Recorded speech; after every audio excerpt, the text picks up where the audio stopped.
究竟思覺失調呢個病係點樣去被診斷嘅呢？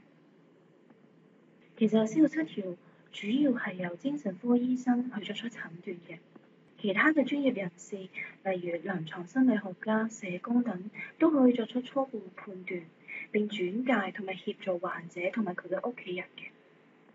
診斷呢，主要係基於醫生對病人嘅症狀嘅了解，憑住國際認可嘅診斷嘅標準去作出判斷嘅，所以呢係屬於臨床嘅診斷。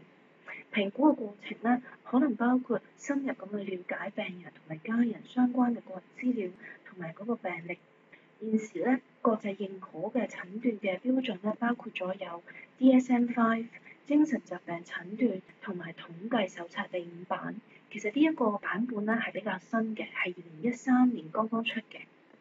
另外，亦都有一個 ICD-10 國際疾病與相關健康問題國際統計分類第10版。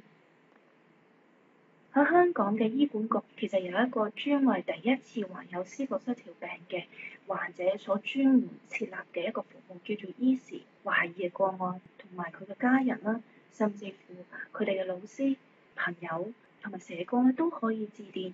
29-283-283呢個熱線嚟到作出轉介嘅。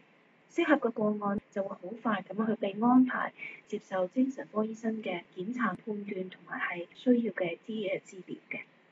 當然，懷疑個案呢，亦都可以首先尋求普通科醫生嘅意見，再確定是否係需要轉介至精神科醫生或者心理學家嚟到作出進一步嘅檢查、評估同埋治療。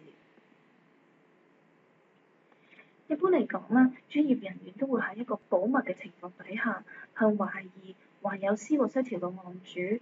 嘅家人或者係朋友啦，去了解相關嘅個人事項同埋病歷。亦都有機會去為病者咧去安排抽血、照 X 光或者係電腦掃描嚟到協助作出最正確嘅診斷，並且去確定佢哋嘅一啲適合佢哋嘅治療嘅方法。除咗尋求醫生嘅協助之外，